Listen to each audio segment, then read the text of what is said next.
నమస్తే, welcome to Leo. మనతో ఉన్నారు సీనియర్ జర్నలిస్ట్ కనకదుర్గ వడ్లమాని గారు. మేడం నమస్తే. నమస్తే అండి. మేడం, జగన్మోహన్ రెడ్డి ఏం మాట్లాడుతున్నాడో అర్థం కాకుండా నారా లోకేష్ గారిని ఫాలో అవుతున్నట్టుగా చాలా క్లారిటీగా అర్థమవుతుంది. ఏదైతే 2019-24 దాకా నారా లోకేష్ గారు యువగలం అంటూ యువతలో ప్రశ్నించేటువంటి గుణాన్ని రేకెత్తించడం కావచ్చు, ఇవన్నీ కూడా మనం చూస్తూ వస్తున్నాం.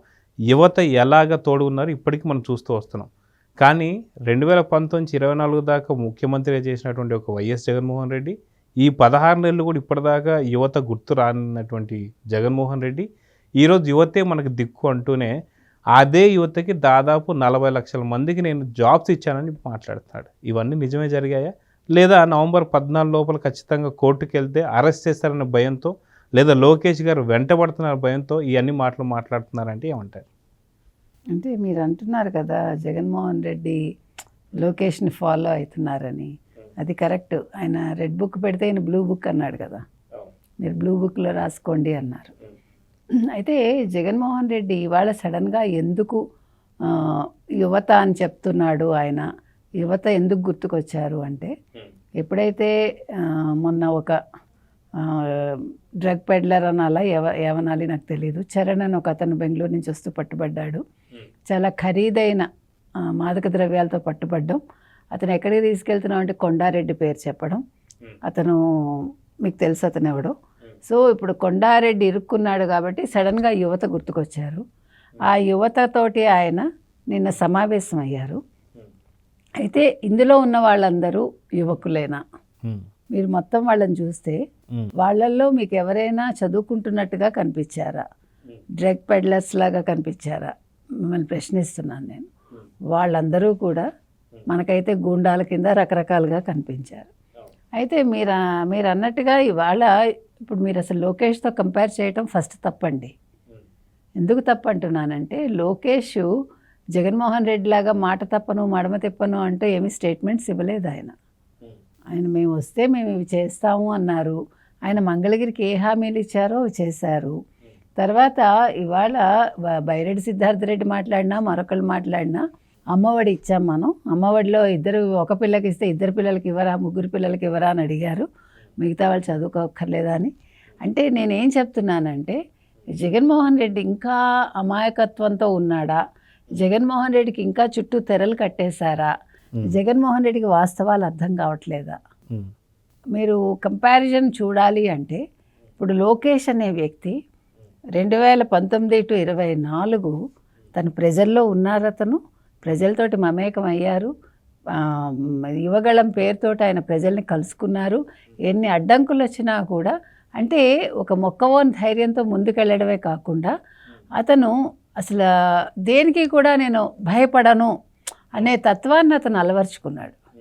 అంటే ఒక సాధారణ స్టూడెంట్గా ఉన్న వ్యక్తి తర్వాత మారి రాజకీయాల్లోకి వచ్చి రాజకీయాల్లో ఫస్ట్ 5 ఏళ్ళు కూడా ఎన్నో మాటలు పడ్డాడు ఆయన.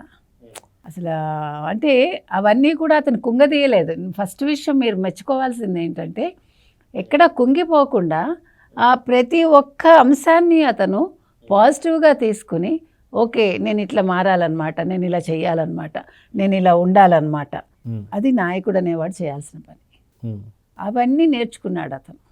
మీరు ఏదైతే ఇది బాగలేదు అన్నారో, ఎస్ ఇవాళ లోకేష్ ఇది చాలా బాగుంది అనిపించుకునే స్థాయికి వచ్చేసాడు. వచ్చి మాట కాదు, పనితీరు కాదు, నిర్ణయాలు తీసుకోవటం కాదు, అంటే దూసుకెళ్ళటంలో కాదు, ఇవాళ రాష్ట్రానికి ఇన్ని పరిశ్రమలు తీసుకురావటంలో కాదు, ఒక ఐటీ శాఖ మంత్రిగా, ఒక విద్యాశాఖ మంత్రిగా అదొకటే సరిపోక మిగతా అంశాల్లో కూడా అతను అన్నీ తెలుసుకుంటూ తండ్రికి ఒక చేదోడు వాదోడుగా ఉంటున్నాడు. చెప్పాలంటే ఇక్కడ కొడుకుగా నేను చెప్పట్లేదు, ఒక రాజకీయవేత్తగా చెప్తున్నా. అంటే ఇవాళ అసలు అందరూ కూడా ముక్కును వేలేసుకుంటున్నారు లోకేష్ని చూసి. ఆ లోకేష్ ఈ లోకేష్ ఒకరేనా అని. నిన్న ఎమ్మెల్యేలకు క్లాస్ తీసుకున్నప్పుడు వాళ్ళందరూ భయపడ్డారట. ఏంటి లోకేష్ ఇంత మారిపోయాడు అంటే అవగాహన. అందుకని మీతో అన్నా, మీరు కంపేర్ చేయకండి లోకేష్ని జగన్ని అని. జగన్ ఏమీ నేర్చుకోలేదు. I'm sorry. జగన్ నేర్చుకున్నది ఏంటంటే కల్తీ మద్యం తయారు చేయటం. అంటే కల్తీ మద్యం తయారు చేయించి ఆ డబ్బులు తీసుకోవటం నేర్చుకున్నాడు అంతే. అంతకుముందు విజయసాయిరెడ్డి వల్ల డొల్ల కంపెనీలు పెట్టి 43,500 కోట్లు తన అకౌంట్లో వేయించుకోగలిగాడు. ఆయన చేయగలిగింది అంతవరకే. అంటే ఆయన ఏది కూడా ప్రజలతోటి మమేకమయ్యి చేయలేడు, ప్రజల్లోకి ధైర్యంగా వెళ్ళలేడు ఫస్ట్ థింగ్. కానీ లోకేష్ అలా కాదు. తర్వాత ఇవాళ ఏ అంశం మీరు తీసుకున్నా కూడా, ఇందాక నేను మీతోటి ఎందుకన్నానంటే ఆ మాట, బైరెడ్డి సిద్ధార్థ్ రెడ్డి కావచ్చు, మరొకళ్ళు కావచ్చు, వీళ్ళందరూ కూడా జగన్మోహన్ రెడ్డిని బయట పెడుతున్నారు. అతని మీద ఒక నెగిటివ్ ఇదిని స్ప్రెడ్ చేస్తున్నారు, మీరు గమనించండి. అవును సుమా, అవును మద్యపాన నిషేధం చేయలేదు, కానీ మేము ప్రభుత్వం ద్వారా మద్యం తయారు చేయించాము. అంటే ఏంటి? మేము కల్తీ మద్యం తయారు చేస్తాము, మేము మద్యపాన నిషేధం చేయలేదు. అంటే జగన్మోహన్ రెడ్డి చెప్పిన మాటకు వ్యతిరేకంగానే ఉందిగా. ఇవాళ ఒక పేర్ని నాని మాట్లాడినా, ఒక అతనెవరు అంబటి రాంబాబు మాట్లాడినా, వీళ్ళెవ్వరు మాట్లాడినా కూడా అందరూ ఆయనకి నెగిటివ్ చేస్తున్నారు. వాళ్ళ రోజా వెళ్ళిపోయింది పక్కకి, కొడాలి నాని ఎక్కడున్నాడో తెలియదు, వల్లభనేని వంశీ నిన్న మాత్రం ఆయన అదేంటది పెడన వెళ్తుంటే గూడూరు వరకు వెళ్ళాడు అనుకోండి, కానీ మనిషిలో ఆ జవసత్వాలు లేవు. కొడాలి నాని అసలు చెప్పొద్దు, ఫేడ్ అవుట్ అయిపోయాడు. ఇతను కూడా అసలు అంటే చూసారా, బిఫోర్ అండ్ ఆఫ్టర్ అన్నట్టుగా, before arrest and after arrest.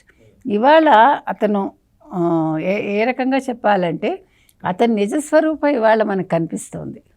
This is what Vallabhaneni Vamsi అని.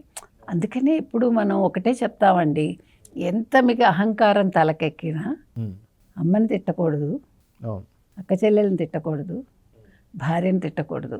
కానీ వీళ్ళు తల్లి లాంటి వ్యక్తుల్ని తిట్టారు. అది ఎక్కడికి పోతుందండి?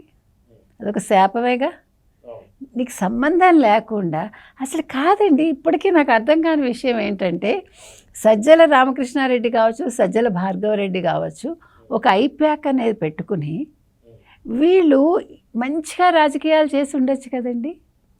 ఎందుకు సంబంధం లేని కుటుంబంలోని ఆడవాళ్ళని తిట్టించారు? ఇది నాకు $1000 క్వశ్చన్ అండి ఇది. అంటే బాహుబలిని కట్టప్పే వెన్నుపోటు పొడిచాడు అన్నట్టుగా సజ్జల జగన్కి పొడుస్తున్న వెన్నుపోటు అనుకోవచ్చేది. ఖచ్చితంగా వెన్నుపోటు పొడిచారు వీళ్ళు.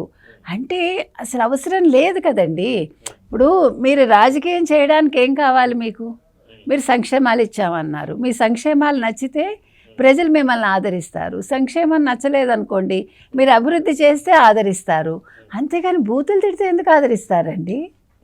అది అసలు ఎవరు చెప్పారు ఈ కాన్సెప్ట్? అసలు ఆంధ్రప్రదేశ్లో రాజకీయ నాయకులు ఇలా మాట్లాడాలి అని ఎవరు సెట్ చేశారు? ఇది ఎంత దారుణమైన విషయం.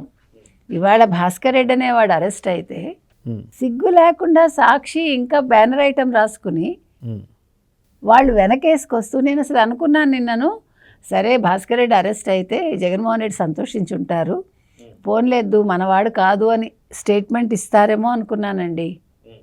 కానీ చిత్రంగా రివర్స్లో ఉన్నారు. నిజంగా ఇది బాధాకరం. ఇది మనకి బాధాకరం కాదు, మీకు నాకు కాదు, విజయలక్ష్మి గారికి బాధాకరం, షర్మిలకి బాధాకరం. అంటే ఇలాంటి కొడుకుని కన్నానా అని ఆవిడ ఏడుస్తారు, ఇలాంటి అన్నగారా నాకని షర్మిల బాధపడుతుంది. ఎందుకంటే షర్మిలనే వదిలిపెట్టలేదు వాళ్ళు. నేను అనేది రాజకీయం చేస్తే మీరు రాజసంతో చేయండి, అంతేగాని నేను రాజు లాంటి వాడిని అని అనుకుంటూ పేరులో రాజసం పెట్టుకుని మీరు ఇలా పనికిమాలిన చిల్లర రాజకీయాలు చేస్తే అసలు ఎందుకు కాకుండా పోతాడండి. ఈసారి నేను రాసిస్తానండి, మీరు ఏమన్నా అనుకోండి, 2029 2.0 జగన్ కాదండి, 2029 పులివెందులలో కూడా గెలవని జగన్ అని మీరు రాసుకోండి. పులివెందుల ప్రజలు ఈరోజు ఆయన తిరస్కరిస్తారు. ఎందుకంటే ఒకసారి ఓడిపోయాక ఇంతవరకు అక్కడ అడుగు పెట్టలేదు. పీపీపీ మోడల్ని వ్యతిరేకిస్తున్నారు వీళ్ళందరూ. కానీ అసలు పులివెందుల్లో కట్టిన మెడికల్ కాలేజీ ఇంతవరకు ఆయన చూపించలేదు అక్కడికి వెళ్ళి. అంటే నీ సొంత నియోజకవర్గంలో నువ్వు చూపించని వాడివి 17 కాలేజీలు ఎలా కట్టానని చెప్తామని ప్రజలు అడుగుతున్నారు. కాబట్టి ఏది ఏమైనా ఇవాళ లోకేష్తో ఏ మాత్రం పోలిక లేని జగన్మోహన్ రెడ్డి రేపొద్దున రానున్న రోజుల్లో కాబోయే ముఖ్యమంత్రి లోకేష్తో మనం పోల్చాల్సిన పని లేదండి. ఈయన ఫేడౌట్ అయిపోయిన ముఖ్యమంత్రి, ఫేడౌట్ అవ్వబోతున్న ఎమ్మెల్యే కూడా జగన్మోహన్ రెడ్డి. ఇతను అన్ని రకాలుగా తనేంటో ప్రూవ్ చేసుకుంటూ ఏదో చాలా శాఖలకు ఒక మంత్రిగా వ్యవహరిస్తూ లోకేష్ ఫ్యూచర్లో పార్టీ పగ్గాలు అందుకోబోతున్న యువ నేత లోకేష్ అండి. సో చూద్దాం మేడం, ఖచ్చితంగా జగన్మోహన్ రెడ్డి నవంబర్ 14 లోపల అరెస్ట్ అవుతాడనే భయంతోనే అక్కడ ఏదైతే నారా లోకేష్ గారు యోగాలో అంటే ఇప్పుడు యువత అంటున్నాడు, అదేవిధంగా 20 లక్షల ఉద్యోగాలు మేము కల్పించబోతున్నాం అని చెప్పి కూటం అంటే నేను 40 లక్షల ఉద్యోగాలు ఇచ్చేసానని చెప్పి 40 లక్షల నిద్దట్లో చెప్పాడమనండి ఆయన సార్. అందుకే నేను ఆ విషయం ప్రస్తావించలేదు. మనకి తెలిసి 2,62,200 2,64,000 వాళ్ళు ఎవరు వాలంటీర్స్ ఉద్యోగాలు ఇచ్చారు. 5,000 పాపం చాలా ఎక్కువ జీతం ఇచ్చి వాళ్ళకి అందులో మళ్ళీ 200 కట్ చేసుకున్నాడు. కాబట్టి ఆ ఉద్యోగాలు కూడా 8 నెలల ముందే వాళ్ళకి రెన్యువల్ చేయలేదండి. 8 నెలలు బకాయి ఉన్నాడు జీతాలు కూడా. అందుకని యాక్చువల్గా వాళ్ళు అదేంటి తాడేపల్లికి వెళ్ళి తిరగబడాలి వాళ్ళందరూ కూడా 8 నెలల జీతం రానందుకు. అందుకని ఆయన ఇచ్చిన ఉద్యోగాలు అయితే మనకి తెలిసి అవి మరి ఏమన్నా నిద్దట్లో ఏమైనా కలగంటూ 40 లక్షలను కలవరించాడా అనేది వాళ్ళ సోషల్ మీడియా చెప్పాలి మనకి. నమస్తే. నమస్తే. Please subscribe to Leo News for more videos.